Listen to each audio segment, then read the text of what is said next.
Hello and welcome to Musings with Demir Curio. My name is Christina, and we are going to be talking about things that I have thought of throughout the week that have been amplified by my ADHD hyperfocus, or things that I have found interesting and feel that the information should be passed on. So I am going to be doing my makeup while we do this because I'm extremely nervous, and so that will help me give me something to prep on, to focus on. I have already put the primer on my eyes, so today we're going to be talking about cultural competency. And cultural competency, one of the things that you should really keep in mind is the learn model. It stands for listen, explain, acknowledge, recommend, and negotiate. So with listen, you want to listen and pay attention to nonverbal and verbal cues. It helps you assess the patient and figure out a way to approach things from there on out, because they may be coming from a different perspective than you are. Things may be health-wise, may be considered, God-inspired or religious in their culture, or they may be extremely just straightforward and medical about everything. You don't know. So just kind of keep that in mind. When you explain things, you do want to explain them in ways that the person it will understand, and that emphasize that is how you see things. This is your understanding, not their understanding, because again, they may be approaching something differently. Sorry, I am about to be approached by a cat. Just a heads up, she is super cute, so you may want to cry. So anyway, you're going to want to approach it from, and explain from your perception of their condition, not telling them what the condition is. You also want to acknowledge, you want to be aware of and respectful of their viewpoints during the conversation. Make sure again that you're not imposing on what they may believe as the cause or root of things. Recommend, and you're going to develop and propose a treatment plan. Now, you may be proposing this to one person, you may be doing this to the entire family. Again, it depends on their culture and how family-based or centered they are. So a lot of cultures are much more family-based, and they may actually show up with a group of people as opposed to just the patient themselves. And then lastly, negotiate. You're going to want to reach an agreement in the health plan and something that they feel they can live with. So just be aware that some groups may not be as compliant as others. Some groups may take what you say absolutely literally to the letter. So you want to make sure that you're, again, approaching that and that they understand and agree with, because otherwise they may not follow, what you're saying. And depending on how you're phrasing it, they may follow it exact. So you want to make sure that you're kind of hitting that middle ground with them. Now, today we're going to be talking about the Latino population, primarily because in the future, when I finish my licensure, I wish to work in the Arlington Heights area. That is the largest ethnic group here. It is one of the largest ethnic groups in the United States. So I figured that I would start with that. One of the major issues that you will find yourself or may find yourself running into is language. There is a huge language barrier that is a great part of what causes the discrepancy in healthcare with the Latino population. So the best way to deal with this is actually to get a translator, like a legitimate translator, not just a family member, preferably not a family member, but that may be what you end up working with, because with this population, they also tend to not to let you know that they are not fluent in English. They don't want you looking down on them or thinking that they're ignorant, and unfortunately, that is what the Spanish language, one of the problems with the Spanish language in the United States is that people just don't view it as being as I hate using this word, but quote unquote civilized as English. So they may not want to tell you. But if you have even the inkling, like if someone else calls to make the appointment, suggest that their family come with them. Not just for the interpretation, but because Latino families tend to be very familiar. It usually takes the group to make decisions. A lot of time, especially I am going into hearing aid distribution, especially with things like hearing aids and, things that are a huge financial investment or maybe a financial drain on the family. Those decisions tend to be made as a consensus and not necessarily by the individual. They also tend to be fairly patriarchal, but at least in regards to hearing aid distribution, it does tend to be the children who take kind of a front row seat to the decision and to convincing their parents to follow the decision. It may also be that the children have more of a belief in modern medicine, and with younger populations, we do tend to see that hearing aids are not seen as much as a cosmetic or vanity sort of issue.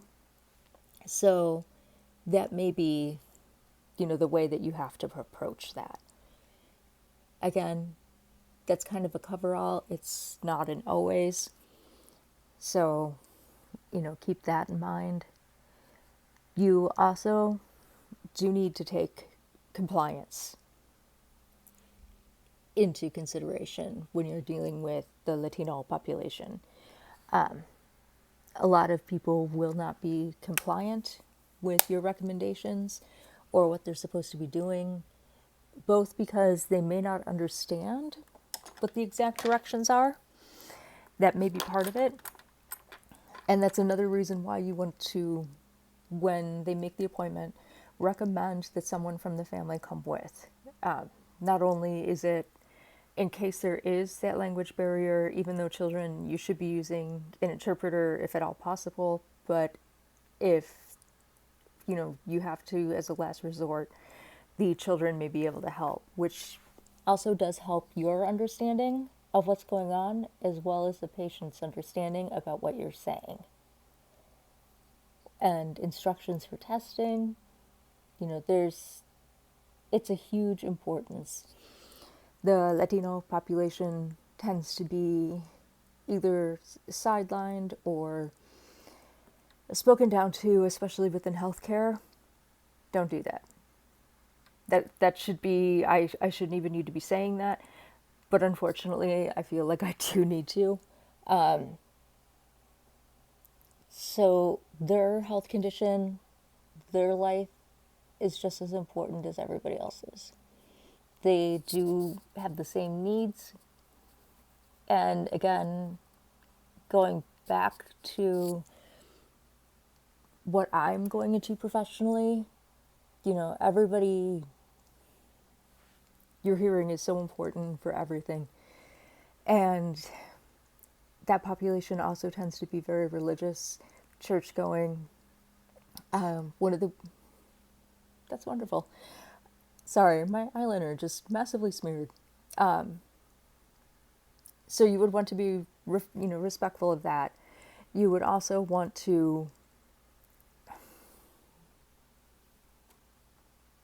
and that, again, was my ADHD going off on a tangent in my brain and then forgetting exactly where I was in what I was talking about.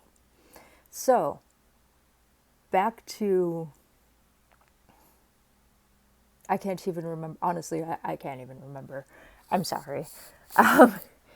But you want to make sure that their family is aware.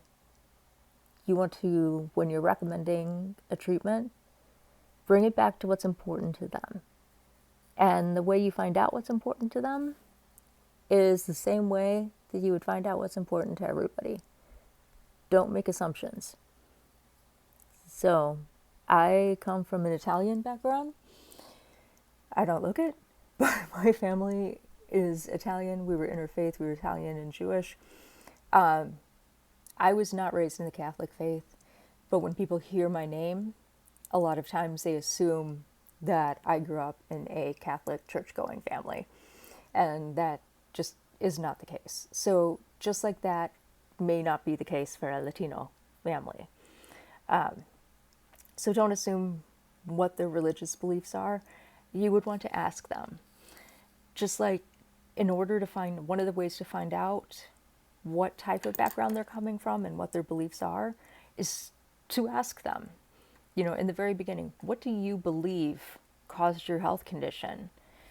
You know, and that can give you a major clue as to how to approach it from there on out. So if they believe that it's medical, and you know, that's the way that you would approach it. If they believe that you are looking at something from a spiritual point of view, and they believe that it is God's will, or you know, however they want to approach that. I don't want to go beyond God's will, because to me it sounds silly. It's not silly.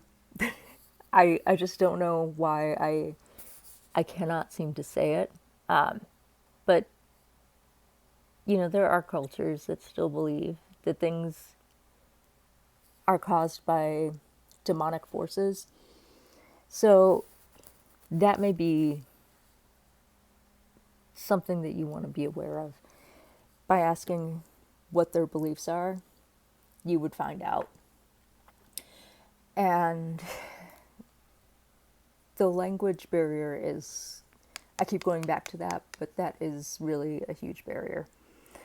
Another reason back to the family, to bring the family with, is because, again, you want them to completely understand what's going on, but you also want other members who may be part of the decision making to understand what's going on. So it's not just coming from mom or dad who may have incentive to tell you that everything's fine because, you know, again, they don't want to wear hearing aids, just vanity wise. If you know, and that's something that if they are religious, you can point that back to religion. That, excuse me, that, you know, they can therefore understand what's going on in church. They can go to Bible groups and understand, because people tend to speak quietly in those situations. They also, you know, list ways that they can benefit with their family, because it is a very family-based, such a family-based ethnicity and culture, that bringing it back to the family, you know, you'll be able to talk with with your grandchildren. You'll be able to understand your children, your spouse. You know, so not just those outside factors like church, just the intimate conversations. You'll be able to, you know, they may have larger families, and therefore a lot more noise. So you may, you know, they may be able to hear, you know, it may be that they have very family orientated social lives where there are a lot of people involved in either small spaces or outdoor spaces. By all means, go ahead and bring that up. And the ways that, you know, here, you know, again, that ways that whatever the treatment is can help with that. So, but you do want to base the entire treatment plan on what it is that they're going to respond to, what it is that they will probably make them more compliant with, you know, what they need to be doing. And, you know, making sure that the children have a good idea, or other family members have a good idea about what the plan is as well, because that can also cause them to be more accountable. They have somebody to make them accountable, and more importantly, they have a family member to encourage that accountability. So that is actually going to be it for today. I hope to do these on a weekly basis and do random things while I'm doing them. So next time, you may see me cooking dinner. Who knows? It's part of the excitement. Anyway, I will talk to you later.